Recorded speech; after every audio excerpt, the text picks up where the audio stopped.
Yeah, yo, it's game time, ain't no messing around. Huddle Sports Network, the best in town. From NFL rumors to the latest trends, we got all your sports, just tune in, my friends. Catch us on Roku, Fire Stick, take your pick. Facebook, YouTube, where the action's slick. Daily shows that drop like a bomb. From 10 to 11, it's Ken and Ken, stay calm. Huddle up, catch the vibe, feel the rush. Get your news, get your fills in the clutch. Over 27 podcasts, we breaking it down.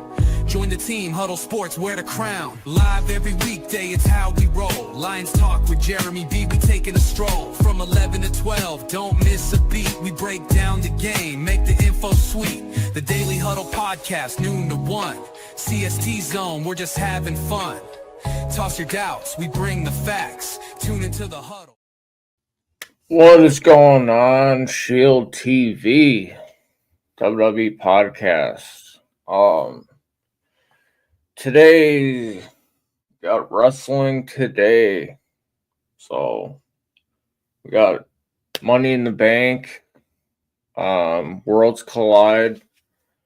Super excited for this weekend in the wrestling world. Money in the Bank. Super stoked for this. We got men's Money in the Bank. It's going to be absolutely awesome. We got the women's Money in the Bank, which I think is going to be very good. And Worlds Collide, which is going to be very, very good.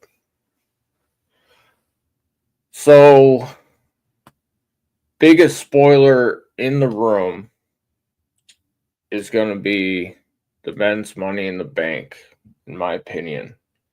And the reason I say that there's going to be a big spoiler is because Seth Rollins has made a lot of enemies since building up this faction that he's made with Bronson Reed, big powerhouse, superhuman athlete.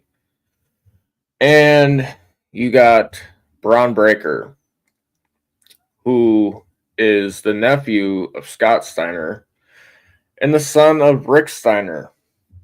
He's got the Steiner DNA. Add in what Seth Rollins is, the architect, the visionary, the revolutionary, at one point the Messiah, and at one point one of the members of the Shield. Now going into this, beating up Sami Zayn, beating up CM Punk, beating up Roman Reigns. They've destroyed Penta. They've destroyed Jey Uso. Okay. They have destroyed Andrade. So, my theory behind this is going to be whether or not Roman Reigns returns. And if he does return, more than likely, he's setting his eyes on Seth Rollins. Now, everybody's been saying there's a possibility that it's going to be him beating the hell out of Solo, costing Solo the match, and costing Seth the match. After watching SmackDown, getting done with SmackDown, Solo does not have to worry about Roman. Okay? Roman's already in his rear view mirror after he took the Ula Fala from him. Okay? So he's no longer allowed to fucking stake claim to he's the bloodline, they're the bloodline. Nuh-uh. He's got to worry about Jacob Fatu. And if anybody watched SmackDown in that segment, this man literally disrespected Jacob Fatu after Jacob has pledged his allegiance and has done everything in his power to stand beside Solo Sikoa through all the fucking clown work after Roman's disappearance from last year's Mania,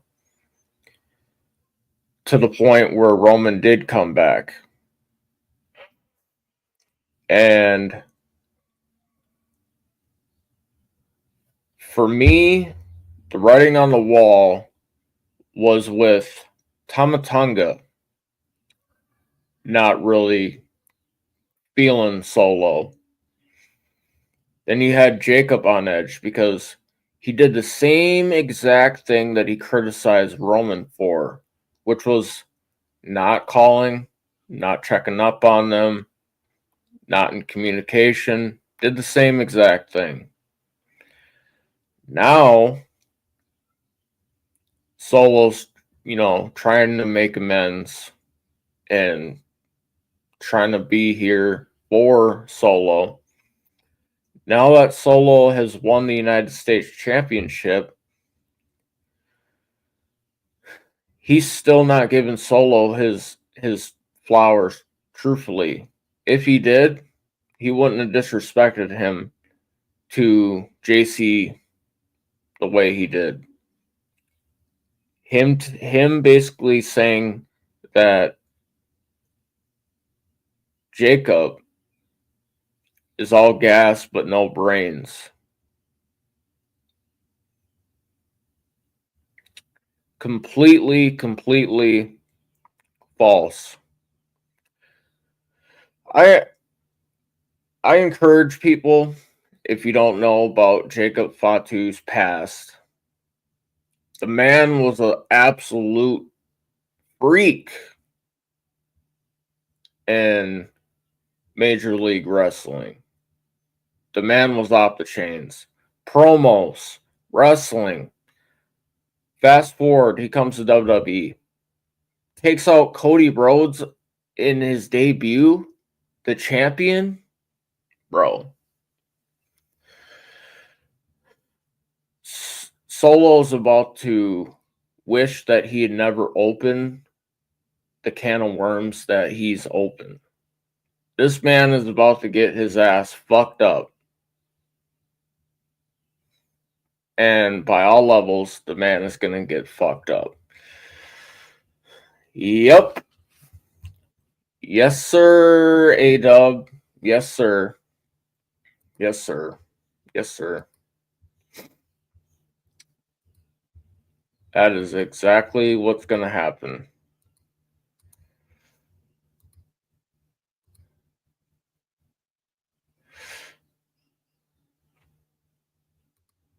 And A-Dub, if you want to jump on, you're more than willing to come jump on.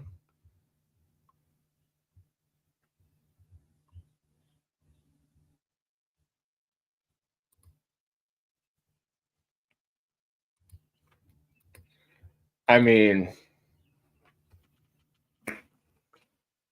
speaks for itself. Speaks for itself. This dude is about to get destroyed. He thought it was Roman that beat him down bad. He thought it was CM Punk, Jimmy and Jay, and Sammy beat him down in War Games. I think so. I think what's going to happen, Roman returns,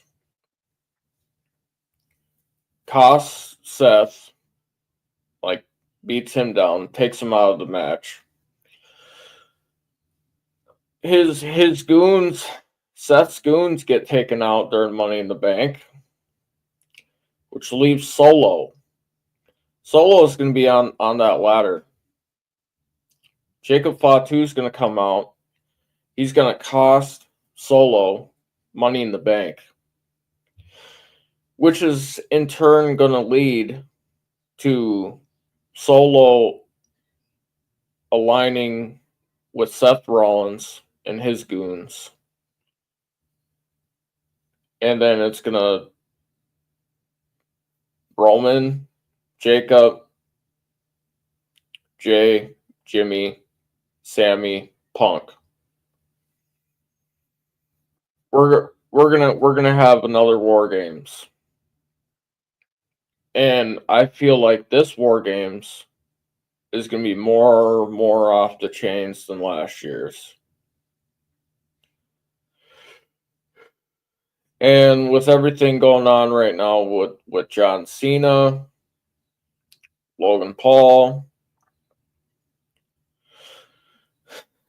things just continue to get good. We got John Cena, who's 17-time champion. Okay. Logan Paul, who's slowly rising as a WWE superstar. And so far, John Cena's been able to beat Cody Rhodes, beat Randy Orton. I think we're going to set up for Cody versus Cena again. Or we're going to have Cena versus Orton again. If we have Cena versus Orton again, we're going to have, in my opinion, Randy Orton take out John Cena. And he's going to be 15-time WWE champion.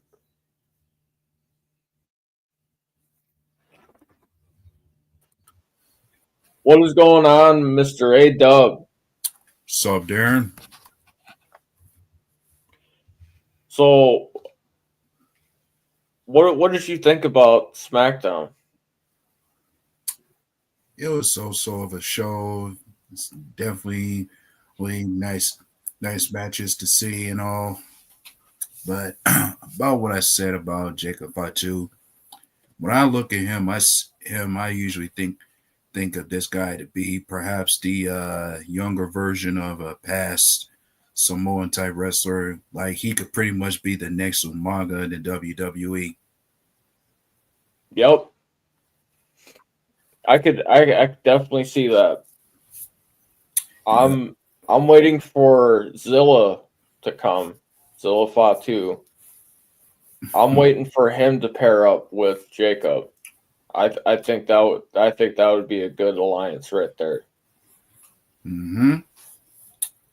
But then, personally, I think eventually Jacob's going to be built up as the next main eventer in this business too, with the right kind of build as well as the right kind of push.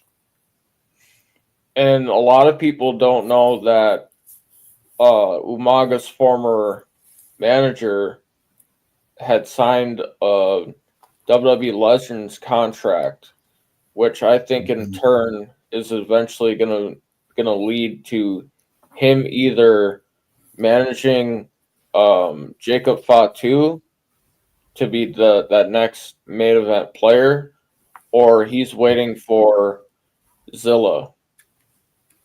Mm-hmm. But then the whole thing about him turning on Solo, when Solo Sikoa took over to be the next tribal chief, I thought it was a missed opportunity. Like with the right kind of build, Solo could have been what Jacob Fatu is almost being built to be. Like I saw him as a copy and paste of Umaga, but somebody gave him the expression of Rikishi on a diet. Like Solo really didn't have much of a direction to go, didn't have the proper direction to go since the Bloodline storyline took place. I think they brought him in too early to the Bloodline because he had, like you said, he had no like sense of direction, and it was just like they didn't do anything with him because all the attention was getting put on Sammy, and all the rest of them. Yeah, like at least some of the yeah, like everyone else had a good build when they were in the bloodline. You had Roman Reigns as that tyrant. Jay was the heart of the group. Jimmy Uso pretty much in and out every once in a while, and then Sami Zayn, the outsider who was pretty much trying to fit in. But that's the thing about why Roman Reigns needs to come back. He pretty much had the aura. He cut the promos and even put on the matches. He was one of those guys who can generate a good storyline with anybody he was in the ring with. I agree 100%. I think what really elevated Roman was the promo battle that he had with John Cena is what elevated Roman to what he is now. And don't forget about the character change too. Yeah. Like the moment he stopped trying to become the next John Cena as the big dog and started being more true to himself with that tribal chief characterization, Shannon arc, that's the sooner he was definitely at his best and finally we stood out to people. Yeah. He for him going from trying to be the next like big star, like going down the path of Hogan, going down the path of Cena, I think it was for him was embracing his heritage, embracing the Samoan legacy, and really putting his family, his heritage, and everything at the top in the pinnacle of the industry, and elevating his dynasty. And the more we talk about it, it makes sense to me that once Roman Reigns comes back, he can come back with that kind of push and that kind of storyline about a man who had lost everything trying to reclaim his old glory in a certain way. Like the tribal chief took a big fall and he now has to rebuild and pull himself back up to be the top guy once again. And that would be the thing in terms of him coming back to get his old bloodline back together, or eventually he has to do things on his own. Right. But I personally think that it was a missed opportunity after WrestleMania 41. They should have kept Roman Reigns going in terms of going to war with Seth Rollins and his old mouthpiece Paul Heyman. If anybody had to feel more sympathy for anyone in that match, it had to be Roman Reigns, because he's been on the receiving end of numerous betrayals during his run in the WWE. And it all started with a chair to the back from Seth Rollins. Yep. That right there, to me, cemented Seth Rollins' fate, that no matter when, no matter what time, there's always going to be that sense that he knows that a chair shot's going to come. And when Roman had picked up that chair in Philadelphia that night, it was a clear shot reminder, like, it ain't going to just be one chair shot. There's going to be multiple to come. Like, you're gonna feel everything from this betrayal. Yeah. But here's the thing, that betrayal itself has pretty much been the cornerstone of his career, as far as Seth Rollins has been that one superstar Roman Reigns has never been able to beat. Yeah, he's never been able to beat him. And I think that's the one thing that eats him and is like on his mind, like, I need to get over this, and I need to finally beat Seth. Mm-hmm. But it's like every match they had, Seth has always been one step ahead of Roman Reigns in everything that they do. Like Seth knows Roman Reigns better than anyone in and outside of that ring. So that's how Seth Rollins is ahead of Roman in everything that he does. And for me, I think if I believe it's the next 2 years that John Moxley's under contract with AEW. If he does not re-sign with AEW and somehow Roman's able to convince him to come back, knowing that Vince McMahon's no longer here and it's Triple H, if Mm-hmm. John Moxley comes back, I think that's what's going to help Roman finally get a fair shot against Seth Rollins. Yeah, that would be, and that's going to be, and that would make for a good storyline too. Like a repackaged and reemerging Dean Ambrose comes back to the WWE, only to wonder what is he seeing from two men that were once part of the Shield alongside him. Like, what is he supposed to think about Roman Reigns as the tribal chief and Seth Rollins where he is? Right.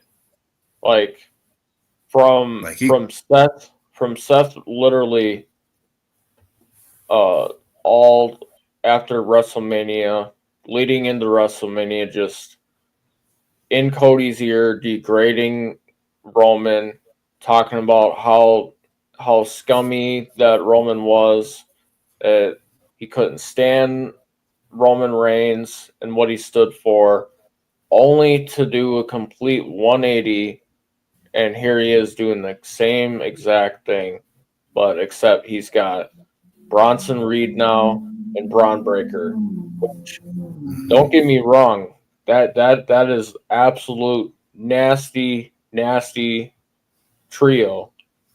But in the same sense, it's like you're just showing everybody that you're a hypocrite. And it's just like him showing like everybody, like, and even to Roman, like, I'm always gonna be able to do something better than you. mm-hmm. Trying to one up him.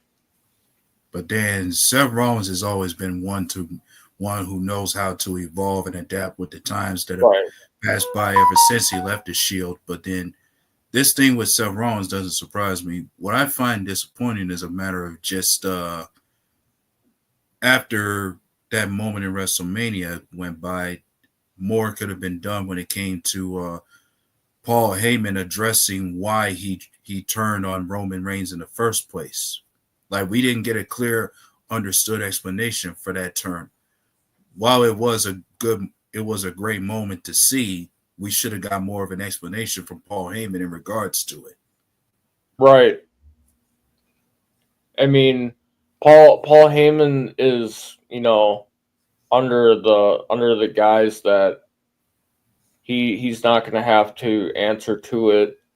He's got Bronson Reed, Braun Breaker, Seth Rollins, but I think eventually it's going to come to a time where he's going to have to explain this, and I feel like it's going to come to when like he's actually like cornered.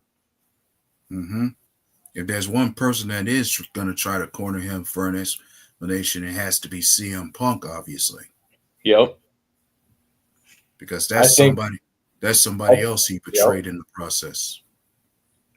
I think it's going to come to CM Punk and Sami Zayn showing up to the ring to have Roman's back. Mm-hmm. Yeah, and other moments in the business that doesn't sit well with me is that I'm just not very comfortable with the heel run that John Cena was on. Like, when he turned on Cody, that was a dire moment that I know a lot of people were waiting for. We had wanted for a long time to see what a heel John Cena would look like, but the problem I had with it was there wasn't a real explanation put together from it. Like he did sell his soul, but we didn't get the full concept as to why. And when he did it, the final boss was there, and that's somebody who should have been at his side. side when it happened. Right. I feel like the final boss should have been there for when he had came to Raw after he won the belt. I feel like the final boss should have been there with him and Hmm. then But gave them he really the should have been at proper WrestleMania at the time too. right. 'Cause, I mean, he left him out to dry. All he did was send Travis Scott. Right. An auto tune junkie who pretty much messed up that moment. Like if Yep. John Cena was gonna have that 17th reign, it should have been better off for him to have earned it on his own, as opposed to somebody just going in, interfering, and ruining that moment. Right. I feel like they should have left it alone, one on one. You know, John Cena could have did it. Him could have won the match himself, whether that been cheating or not, and not had somebody just come down and interfere with the match. Mhm. And for me, I feel like this whole facade right now with him selling his soul to The Rock, I feel like it's gonna catch up to him. I feel like it's gonna come down to Randy Orton, CM Punk, or Cody Rhodes. One of those three. Well, at the moment, it seems like a build for where Cody Rhodes is going to be the one to dethrone John Cena. But if he is the one who does it, I think there should have been a build for it to happen. Like, Right. yeah, Cody Rhodes could have came back, but the thing was like once he lost, he was off TV for a while, and I'm thinking at the time he was away, there should have been a story build of where Cody Rhodes could have taken time to reflect. Like the storyline could have been Cody Rhodes could have been on a down, could have had a mere down year, just something similar to what John Cena had when he was defeated by The Rock at WrestleMania. That whole Right. year, John Cena had a down year, a downward spiral of sorts. Like things just couldn't go well for him, and then he had a shot at redemption to face The Rock again at WrestleMania. Maybe that's something Cody Rhodes could have had going for himself, rebuilding himself from a downward spiral that he goes on, and then he'd be prepared to reclaim that title again. Exactly. Them not putting the build into these and Yeah, like bringing there's just no bringing like yep. that's the problem with with WWE now. We don't see much of a compelling storyline for most of these matches or some of these wrestlers now. Right. And them not doing that and just throwing whoever in too early, it doesn't make for a good build. So I'm with you. Yeah. Um what are you looking for in the women's Money in the Bank match? Personally, when I think about that Money in the Bank match, I like to think that if any if there's any females in there that should be lined up to win it, it may as well be one of the new NXT women that have come through. Whether it's Roxanne Perez or Stephanie Valkyrie, I like to see one of them actually win it. Same. But Stephanie Valkyrie, given how much of a build she's had coming into the business, like the only flaw I find with her is just her promos. Like she still has a hard time speaking English. Like I like what she does in the ring. Like she's a great Right. performer. She can put on a good match, but personally, I think there should have been a manager at her side as her mouthpiece. Yeah, I agree with that 100%. I think if anybody can win that match, it could be Stephanie Bakir, or I think something along the lines of Alexa Bliss. Those No, are my two yeah, picks. Alexa Bliss is just as deserving too. And going into um this whole thing with Charlotte, I mean her her return just didn't feel like a good enough return, and then Like, the build into WrestleMania, I just didn't feel that. so yeah, me neither. But then my thing is like this: Charlotte to me has gone through the same kind of cycle as Roman Reigns once did when he Yep. was the big dog. Like she was just that kind of wrestler where getting shoved down people's throats so much seemed to be very untouchable in the ring, always the gold standard, the one who always seems to win every single time. Like they just built they just had Charlotte they just hand Charlotte every kind of match that she wants from a championship of any sorts. Not a problem with the wrestler, but give her the right Right. kind of build, give her the proper build to it because fans pretty much resent her strongly because of the fact that she's not been given the build or they don't see her deserving of the championship titles or reigns that she has won over the years. Like the only kind of thing that's going on with her is like she's being brought in to be the daughter of Ric Flair, and she's just been privileged in everything that she has. Right.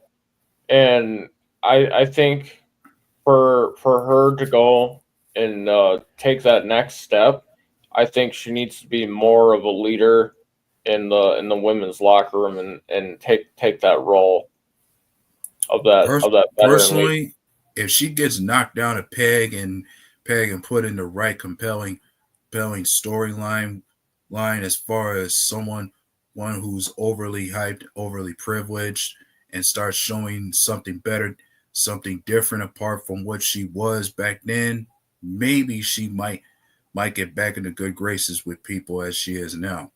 Right.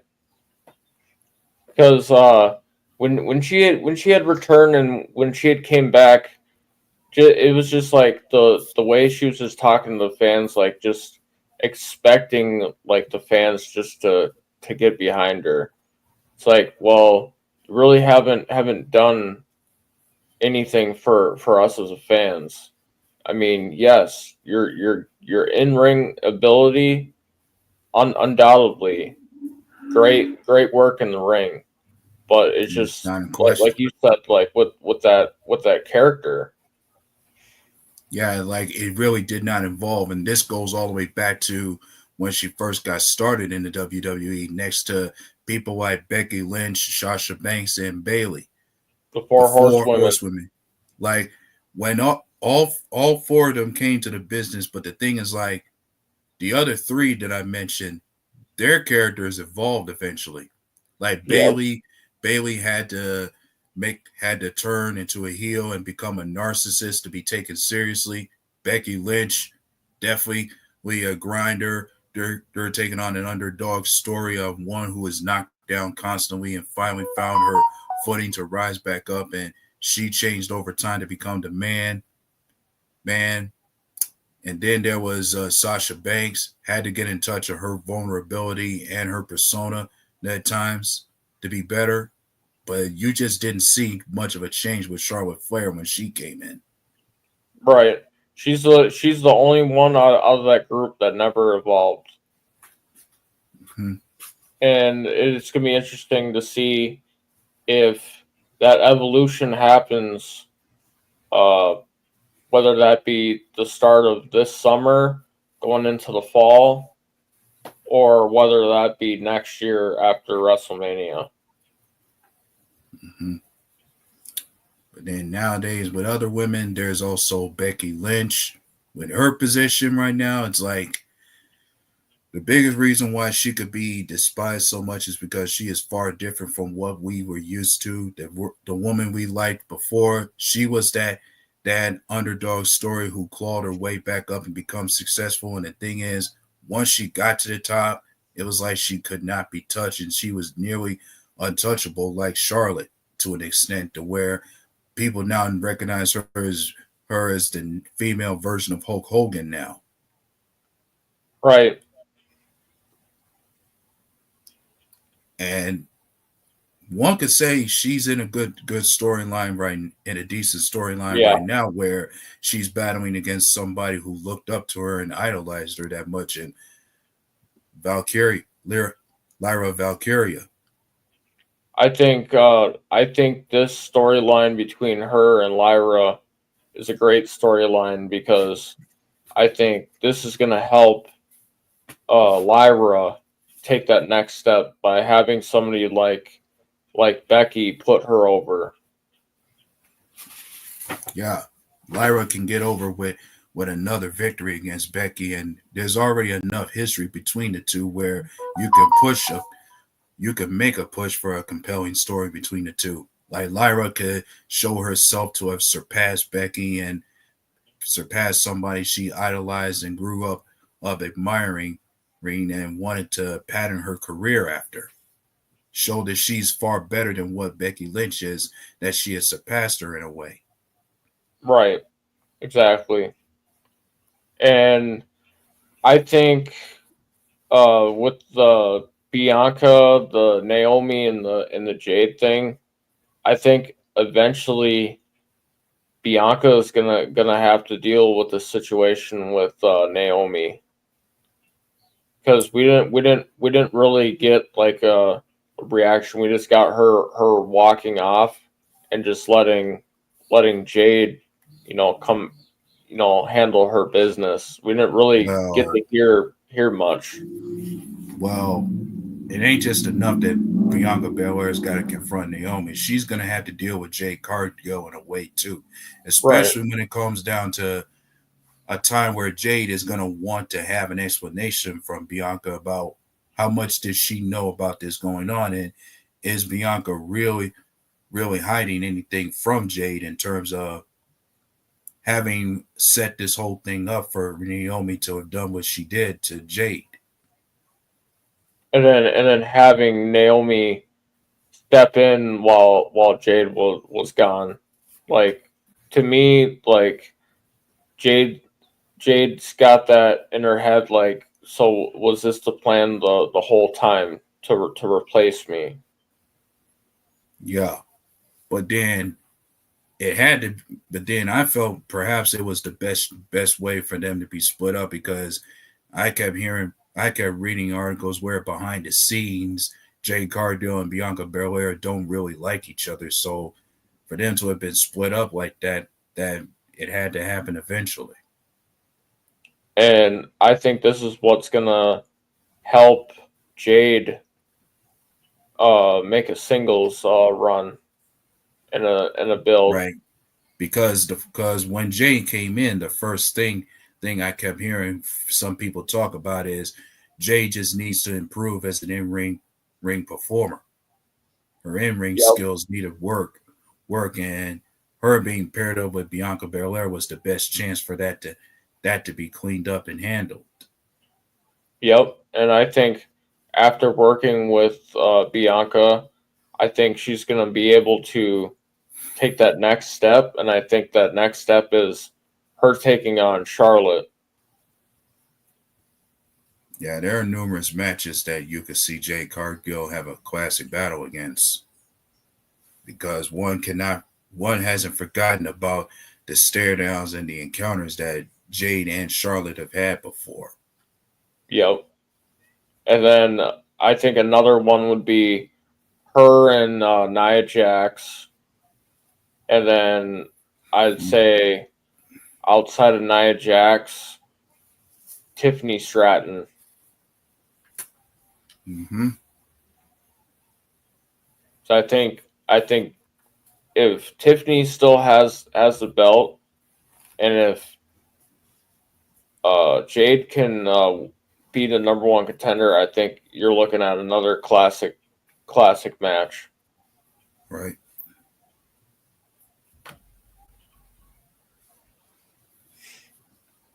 And the Street Profits, I really like how they have evolved as a Hmm. tag team. Yeah. I really like the story. Yeah. And the one thing I'm happy about for them is that nobody has pushed the narrative to want to split them up, because Yep. I keep hearing the talk about how good Montez Ford could be as a singles competitor, and the same could be said for his partner as well. But Right. I feel it's better that I felt it was better that no, they didn't need to split up the Street Profits. Like, the tag team division itself is not in a good place to where they need to keep splitting tag teams up, and then they'll just constantly throw people together. Exactly.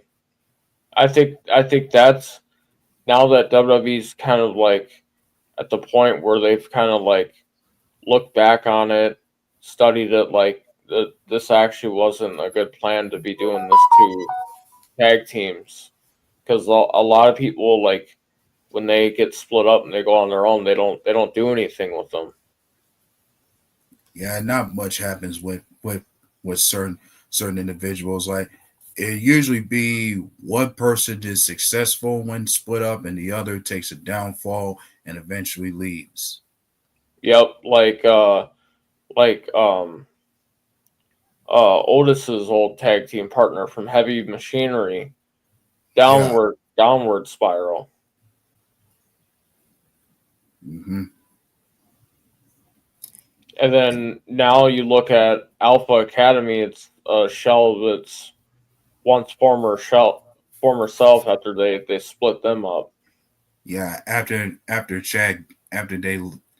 they abandoned Chad Gable, they ain't been able. There has not been any kind of direction for that group.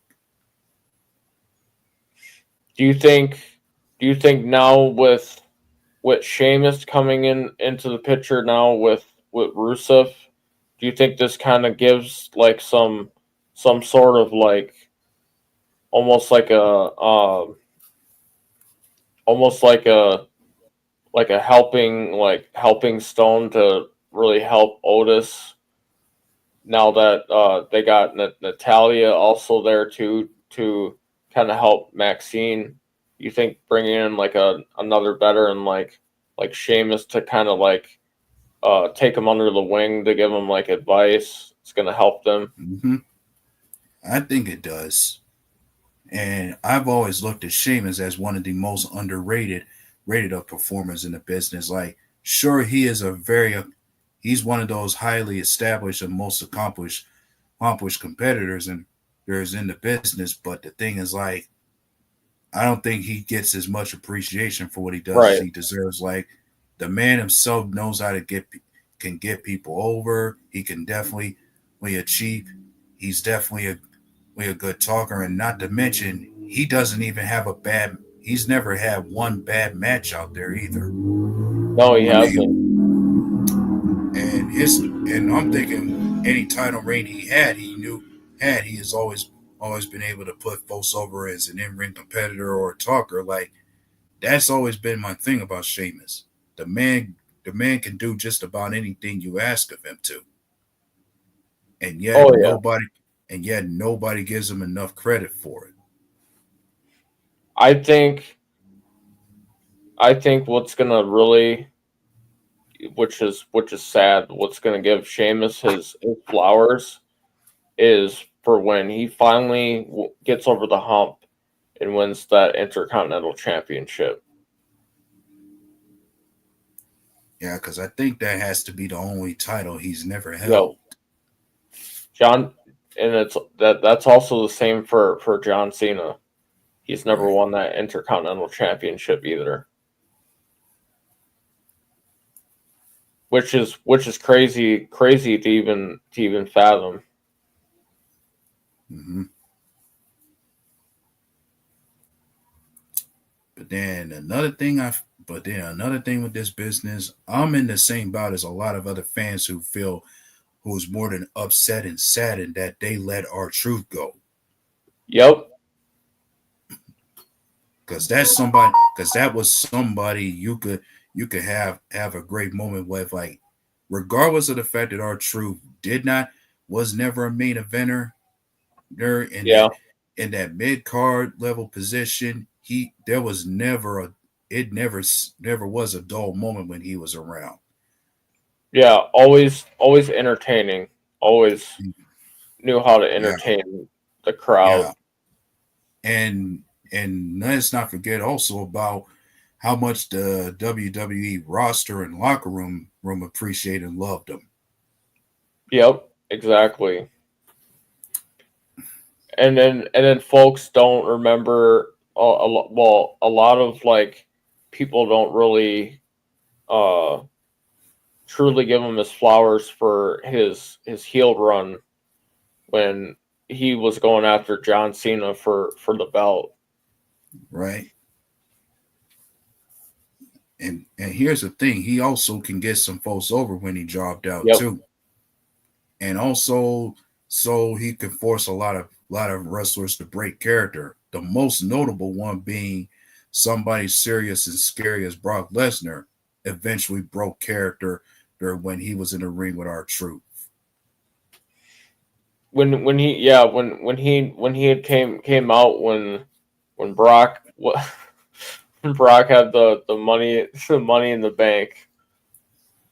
That was the funniest thing ever. Him coming out and talking and interrupting Paul Heyman and Brock.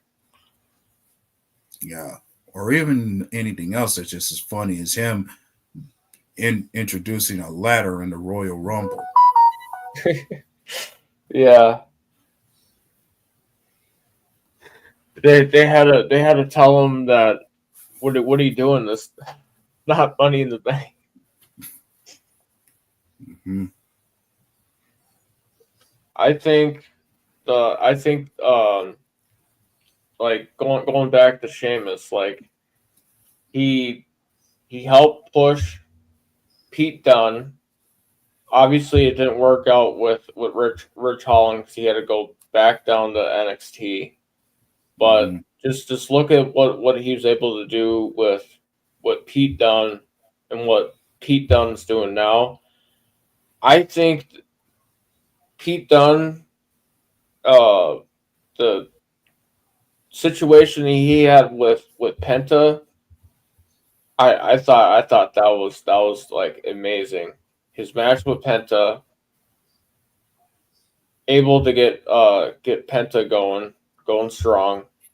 Him having the tag team with Tyler Bate, absolutely amazing. And yeah, but the more I think about Pete Dunne, Ludwig Kaiser too. Yeah, the more I think about Pete Dunne, the more I think he is criminally underutilized as a competitor. Yeah. Like the first time I saw Pete Dunne come to the ring, recognized as the bruiser weight competitor, every part of me was thinking perhaps this guy might have a run almost similar to that of William Regal, especially since that was kind of the influence I felt from him. And even William Regal was rated as a competitor as well. One of the, in my opinion, best technical wrestlers in the business. Obviously, Bret Hart being to me at the top. I put William Regal in my top 5. Mm-hmm. Yeah, as a technical wrestler, that's something you could get from Pete Dunne any day of the week in the ring. Now, with this situation with Brock Lesnar, like these the allegations that came out with Vince McMahon and them naming Brock, I don't think until we finally get like the, everything about this that if unless his name is completely dropped from all this, I don't think we're gonna see Brock Lesnar, Right. I mean, and which is sad. yeah, because I think he's another superstar like Roman Reigns whose return is strongly needed. I agree, 100%. I feel like if he were to make a return and say he was able to return like in a matter of after like Money in the Bank. If I'm Brock Lesnar, if I return, I get the okay, I get the green light from Triple H, WWE that I'm able to come back. I go straight to the horse's mouth. I to make a impact statement. I go right after Seth Rollins and Seth Rollins' group. Given that Yes, given that especially Paul Heyman. yeah, your history with Paul Heyman could be Yep. more than motivation to go after him. And don't forget, there's a lot of history between Seth Rollins and Brock Lesnar. Yep. And I keep hearing that WWE wants to put together a team of ex Paul Heyman guys, which to me would be CM Punk, Roman Reigns, and Brock Lesnar, which would be interesting. Hmm. It's like guys who Paul Heyman has backstabbed in the past, has over the years who want their share of going after Paul Heyman. All those three can always have a match against each other to see who's gonna have their chance to draw even with Heyman for his betrayal. Right. And I think that would also be uh that would make for a great um match with the current faction that Seth's built up. Hmm. I mean, you got a guy like Bronson Reed, who I think would absolutely get pummeled by Brock Lesnar, or not even Brock Lesnar, Roman Reigns, and then you just have Brock and Braun going at it. But if Solo and his bloodline stay together, that group should be built for a war against Seth Rollins' faction, especially when one thinks about some history between the two groups. Or we got another possibility of what's going on with the Judgment Day with Finn Balor in that whole situation. Yeah, I'm personally thinking there's going to be a split up between within that group, especially with the introduction of Roxanne Perez. She's going to be the key for that group eventually splitting up, since there's going to likely be some jealousy between those groups. Like she becomes a problem for Liv Morgan and Raquel Rodriguez Yep. in terms of her closeness to Finn Balor. Like their jealousy for Dominic and Liv Morgan could be the reason why that group splits up. What I And what and I would personally, I'm like. thinking there's a slight possibility that Dominic Mysterio can become too big in his position to where Judgment Day will eventually want to give him the boot, especially if there's jealousy on Finn Balor's part. Right. And it is Finn Balor's jealousy to me that leads to him inviting Roxanne Perez into the Judgment Day outside of Liv Morgan's consent. Yep. I feel like it's gonna be Dom leaving, Dom going back to his dad, making amends with his dad, and then going out and making it on making it his own legacy, and getting that nod from his dad, pass like getting the torch passed.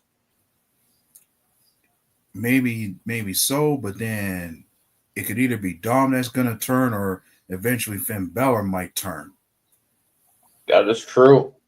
You also have to think of now AJ Styles is back. You go back to what we're talking about with Solo's bloodline. Not a lot of folks are familiar with the Gorillas of Destiny, Tama Tonga and Tongaloa, and them being part of the Bullet Club. I kind of like sense like if it is Finn Balor that does get the boot, I could see a Bullet Club going after Seth Rollins, given the fact of Seth Rollins' history of quote unquote having a beef with Kenny Omega and the Bullet Club from their time in the independents, But while then one's got to think Seth was in WWE. One could think even Finn Balor could go after Seth, since he could still feel a sense of unsettled business with Seth Rollins. That too. And all these, which is good, because all these scenarios from like all these different people all go back to Seth Rollins, and basically what he wants to do is bring WWE into the future, and a lot of these guys are like, no, we're what's helping the future, not just you. Yeah, and one is thinking it's only a matter of time before Seth Rollins takes the title off of Jey Uso. That too. I'm not sold on the push they gave Logan Paul for the World Heavyweight Championship, but I personally feel he should not. But my thing is, like, I already have a feeling for the way that road's gonna go. Like, Logan Paul is really not truly a full-time guy with the WWE, but they treat him as such, like like he's just a privileged guy that'll come and go as he please as a performer. But then I don't see him winning that title from Jey Uso at all. Right. Now, what do you think WWE, as we're closing out, what do you think WWE's got in store for Gunther? One more shot at Jey Uso, and maybe he may fall out of the picture, and Jey Uso can focus his energies on Seth Rollins eventually. Now, could you see him a possibility of being a guy going after John Cena? Who's that? Gunther. If there's the proper build for it for him, if there's a proper build for it, maybe. But the thing is, he had to turn. They have to give him the good reason to turn first. I agree 100%. I think with having Gunther on the roster, I think makes for great not only wrestling, but also just the promos that are being cut. And I want to say thank you all for tuning in and watching, and I want to thank A-Dub for joining. It's a pleasure having you on here. You're more than welcome to jump on anytime, any Saturday at 11 a.m. Central Standard Time. Thank you guys for tuning in and watching Shield TV, and see you back here next Saturday. See y'all later.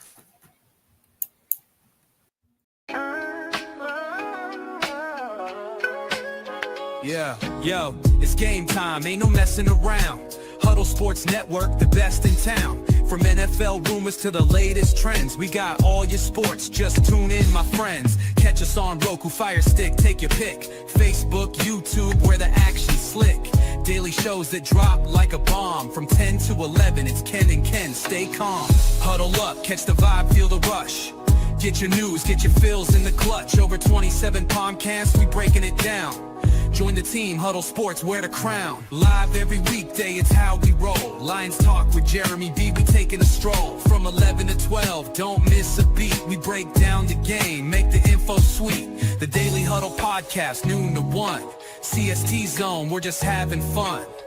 Toss your doubts, we bring the facts. Tune into the Huddle.